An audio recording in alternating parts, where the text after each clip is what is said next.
تمہارے ہر بریگیڈیئر کا بیٹا یا لندن میں پڑھ رہا ہے یا امریکہ میں پڑھ رہا ہے. آپ ہمیں حساب دے دیں, یہ کمائی تمہاری تنخواہ سے ہے یا بلوچستان کی لوٹ مار سے ہے؟ ایک جنرل کو اختیار ہے وہ سندک میں الاٹمنٹ کر سکتا ہے, ایک بریگیڈیئر کو اختیار ہے وہ شارگ میں الاٹمنٹ کر سکتا ہے, وہ یہاں آ کے سب کچھ چلا سکتا ہے. لیکن مہارنگ کو بلوچ بہن بیٹی کے ہونے کے ناطے بھی گوادر جانے کی اجازت نہیں ہے, منظور پشتون کو بلوچستان آنے کی اجازت نہیں ہے. یہ کہاں کا انصاف ہے؟ جنرل مشرف نے کہا تھا کہ بلوچستان کا مسئلہ بلوچستان کا نہیں ہے, 3 سرداروں کا ہے. آج تو نہ سردار عطا اللہ خان ہے, نہ نواب اکبر خان بگٹی ہے, اور نہیں نواب خیر بخش مری ہے. میں آپ سے پوچھنا چاہتا ہوں, خدا کی قسم جو پہاڑ پہ بیٹھے, اگر آج وہ تمہیں مذاکرات کی دعوت دے تو تم پاؤں پڑے جا کے ان کے ساتھ مذاکرات کی خواہش رکھتے ہو. جب نواب بگٹی کا شہادت ہوا, جنرل مشرف نے اس کرنل کو کہا ویل ڈن مسٹر فلانا کرنل, تو اس ویل ڈن کا نتیجہ آج بھگتو. اگر آپ یہ کہتے ہو کہ ہم نے کسی بھی صورت میں دہشت گرد کو چھوڑنا نہیں ہے تو سب سے پہلے جنرل ضیاء کے قبر کی کورٹ مارشل کر دیں, سب سے پہلے جنرل حامد گل کے قبر کی ٹرائل کر لے. بات کھل کے میں کہتا ہوں کہ اس ملک میں یہ پارلیمنٹ, یہ جمہوریت کے نام پہ جو ڈونگ رچایا گیا ہے دنیا کو پتا ہے, اور آج بھی اس ملک میں بات اقتدار اعلیٰ کی ہو رہی ہے. بلوچ پشتون تو اقتدار اور اقتدار اعلیٰ کے قاطع میں بھی نہیں ہے. جب ہم حق کی بات کرتے, جب آپ انسانی حقوق کی بات کرتے, جب ہم اپنی سرزمین پر اپنی حاکمیت کی بات کرتے, تو آپ ہمیں اٹھا کے لاپتہ کرتے ہو. تمہارے لوگ جا کے آسٹریلیا میں جزیرے خریدتے, تمہارے لوگ جا کے جرنیل جا کے پاپا جوز کی کاروبار چلاتے, جبکہ ہم اپنے دھرتی پہ دیکھتے ہوئے چمن میں لوگ دیکھ رہے کہ 1-2 قدم پہ میرا پورا رزق و روزی پڑا ہے.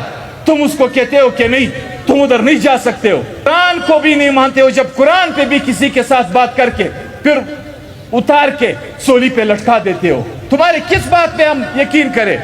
سب سے پہلے میں نیشنل عوامی پارٹی کے روح روا بلوچ پشتون اتحاد کے علم بردار, انتہائی باجرت قوم پرست لیڈر, رہبر تحریک خان عبدالولی خان کے دست راز محترم سردار عطا اللہ خان مینگل کو, عوامی نیشنل پارٹی کے رہبر اسفندیار ولی خان, پوری پارٹی کی طرف سے دل کی عطا گہرائیوں سے خراج عقیدت پیش کرتا ہوں اور دعا کرتا ہوں اللہ تعالیٰ سے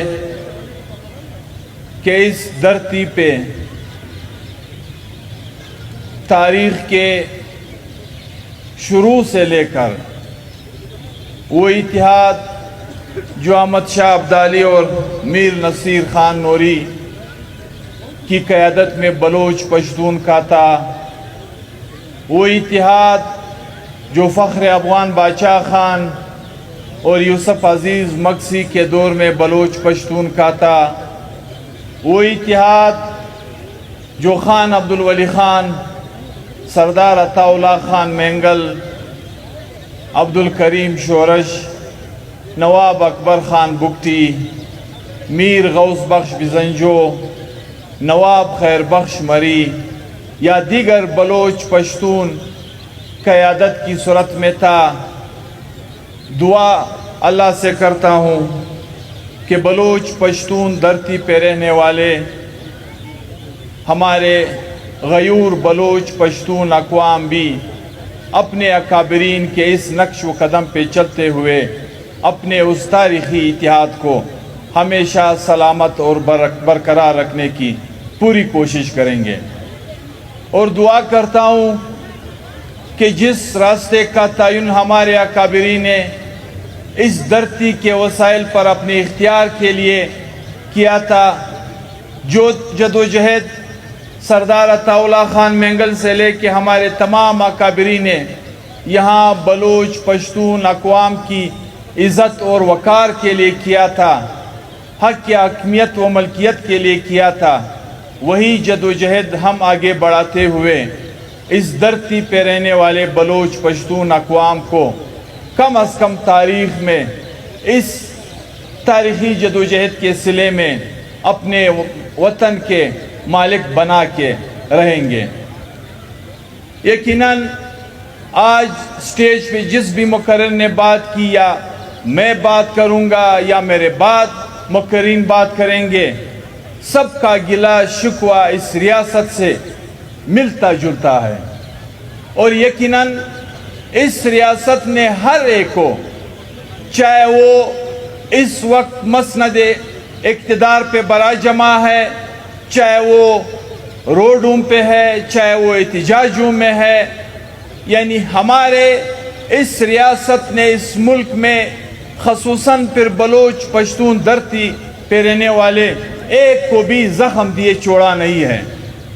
اگر میں یہ بات کروں کہ ایک طرف ہماری وہ تاریخی اتحاد و اتفاق کی تسلسل ہے، ہمارے اکابرین کی اتحاد و اتفاق کی تسلسل ہے، تو ساتھ ہی ہمارے زخم بھی مماثلت رکھتے ہیں۔ ابھی اگر میں سردار عطا اللہ خان مینگل کے بیٹے میر اسد مینگل کی بات کرتا ہوں تو مجھے پھر اپنے کزن بادشاہ خان کے فکر کے ساتھی اسد اچکزئی کی بھی جو تاریخی ظلم و جبر ہوا تھا وہ بھی سامنے آتا ہے۔ یعنی ایک جیسی مماثلتیں، چاہے ہماری جد و جہد ہو، چاہے اس ریاست نے ہمیں دیے ہوئے زخم ہو، سب ایک جیسے ہیں۔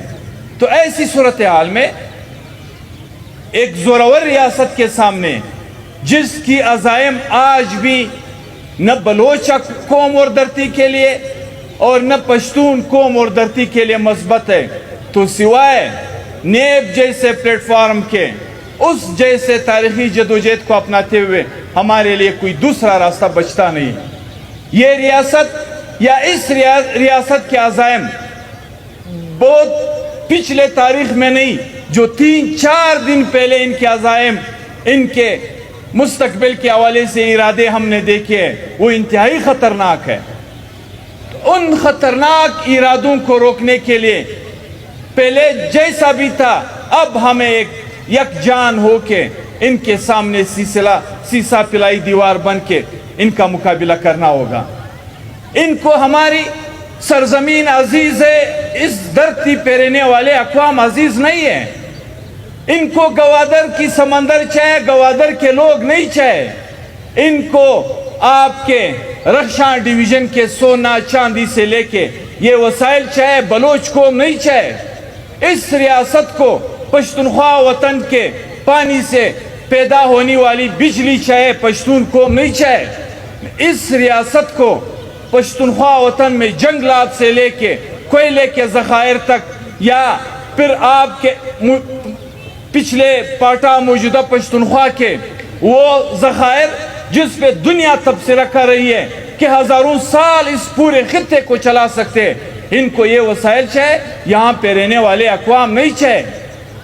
وہ ہر قدم پہ ہمیں لاش دے کے رہیں گے، جبکہ ہمیں ہر قدم پہ ان کے ہاتھ روکنے کے لیے منصوبہ بندی کرنی ہوگی۔ آپ دیکھ لیں، آپ تھوڑا اندازہ کر لیں، کبھی کبھار ہمارے اکابرین کہا کرتے تھے کہ یہ فوج پاکستان کی فوج نہیں، یہ پنجاب کی فوج ہے۔ ابھی یہ ثابت کرنے جا رہے، خون بہتا ہے، جہاں پہ بھی بہتا ہے اس کا رنگ ایک جیسا ہے۔ ہم ہر وقت ہر جگہ پہ دہشت گردی کی مذمت کرتے ہیں، ہر مظلوم و نیتے شخص کے خون بہانے کی ہم مذمت کرتے ہیں، لیکن جو ریئیکشن ہم 25-26 رات والی دہشت گردی اور ان واقعات پہ اس ریاست اور اس فوج کی دیکھ رہے ہیں، یہ ریئیکشن ہم نے 8 اگست پہ نہیں دیکھا، یہ ریئیکشن ہم نے ثانیہ پولیس ٹریننگ سنٹر پہ نہیں دیکھا، اور یہ ریئیکشن ہم نے یہاں پہ اس طرح کے بہت سارے واقعات کھڑ کمر سے لے کے ایک ایک واقعے تک ہم نے اس ریاست کا نہیں دیکھا ہے۔ کیوں؟ ہمارے خون کا رنگ کچھ اور ہے، ہمارے جسم سے کیا پانی بہتا ہے اور تمہارے جسم سے خون بہتا ہے؟ یا پھر آپ کہہ دے، آپ اعلان کر دے کہ یہ فوج پنجاب کی فوج ہے، اور یقیناً یہ فوج پنجاب کی فوج ہے، اس لیے کہ اس فوج کی بلوچ پشتون دھرتی پہ سوائے ہمارے وسائل پر قبضہ کرنے کی، سوائے ہمارے ہاں لوٹ مار کرنے کی، اور کوئی ارادہ ہم نے یہاں پہ نہیں دیکھا ہے. کہتے ہیں ہم نے بلوچستان کو ڈیولپمنٹ دیا ہے اور دیں گے. پورا سی پیک آیا, 56 سے 66 ارب ڈالر اس دھرتی پہ قرض کی شکل میں آئے, جس کی وصولی پھر کل ہم سب کریں گے. لیکن ہم نے بارہا کہا ہے, جب پچھلے سے پچھلا حکومت تھا بھی ہم نے حسن اقبال کو ان کے منہ پہ کہا کہ سوائے گوادر کے وہ 1-2 ایئرپورٹ یا 1-2 پروجیکٹ جو تمہارے استعمال کے لیے ہے, آپ ہمیں بتا دیں کہ پورے بلوچستان میں کوئی ایک اینٹ سی پے کی ترقی اور ڈیولپمنٹ کے حوالے سے آپ دکھا سکتے ہو؟ وہ نہیں دکھا سکتے. اسی طریقے سے یہاں پہ کوئی پروجیکٹ ہمارے ہاں نہیں ہے, کوئی ایکسپریس وے نہیں ہے, کوئی موٹر وے نہیں ہے, جبکہ آپ کے ہاں گرین ٹرین سے لے کے, آپ کے ہاں بجلی کے سولرائزیشن پروجیکٹ سے لے کے, آپ کے ہاں کارخانہ داری تک, آپ کے ہاں انڈسٹریل زون تک ایک ایک پروجیکٹ بہترین طریقے سے چل رہا ہے, اس پہ کام ہو رہا ہے. آپ ہمیں بتا دیں بلوچستان میں ایسا کوئی پروجیکٹ. اور پھر جب بات ہوتی ہے کہتے ہیں یہ دہشت گردی پہ اتر ہے. ہم آپ سے پوچھنا چاہتے ہیں, یہ دہشت گردی لفظ GHQ سے جڑتا اور اس کی ساری آگے پیچھے کی تاریخ GHQ سے نکلتی ہے. ہم آپ سے پوچھنا چاہتے ہیں, اگر آپ یہ کہتے ہو کہ ہم نے کسی بھی صورت میں دہشت گرد کو چھوڑنا نہیں ہے, تو سب سے پہلے جنرل ضیاء کے قبر کی کورٹ مارشل کر دیں. سب سے پہلے جنرل حامد گل کے قبر کی ٹرائل کر لے. سب سے پہلے اس ملک میں, اس دھرتی پہ جو فوجیوں نے, جو ریاست نے دہشت گردی کو پروان چڑھانے کے لیے, دہشت گردی کو فروغ دینے کے لیے یہاں پہ جو بیج بویا ہے, سب سے پہلے اس پہ بات کریں. کل کے فیض اور باجوہ کہتے ہیں, کل کے فیض اور باجوہ وہ یہ کہتے ہیں کہ ہمارے ایسڈز ہیں, آج بھی زندہ ہے, کوئی مرا بھی نہیں ہے. میں کیسے مانوں کہ تم بچرا سوات مسلم خان سے لے کے احسان اللہ احسان تک 120-25 وہ انتہائی وانٹڈ دہشت گرد کو چھوڑ کے پھر بھی کہتے ہو کہ ہم دہشت گردی کو ختم کر کے رہیں گے؟ یہ کیسا انصاف ہے؟ میں پوچھنا چاہتا ہوں, یہ اس لیے نہیں کہ خدا نخواستہ یہ ہماری خواہش ہے کہ پنجاب پہ یہ لوگ لاشیں پھینکیں. یہ لوگ کہتے ہیں کہ سانحہ پاکستان بنگلہ دیش کی علیحدگی کے بعد اس ملک میں, اس دھرتی پہ سب سے بڑا واقعہ 9 مئی کا تھا. اگر واقعی 9 مئی کا واقعہ اتنا بڑا واقعہ تھا تو میں آپ سے پوچھنا چاہتا ہوں, میرے بلوچ پشتون سیاسی ورکر جب حق کی بات کرتی ہے تو آپ اس کو اٹھا کے یا تو مہینوں سالوں گمشدہ کاتوں میں رکھ لیتے ہو یا پھر اس کی لاشیں پھینکتے ہو. آج تک تو ہم نے پنجاب میں 9 مئی کے حوالے سے کسی کی لاش پھینکتے ہوئے نہیں دیکھی ہے. آج بھی تمہارے ہاں وہ ہیرو بن کے نکلے ہیں, وہ کورٹوں میں پیش ہو رہے ہیں.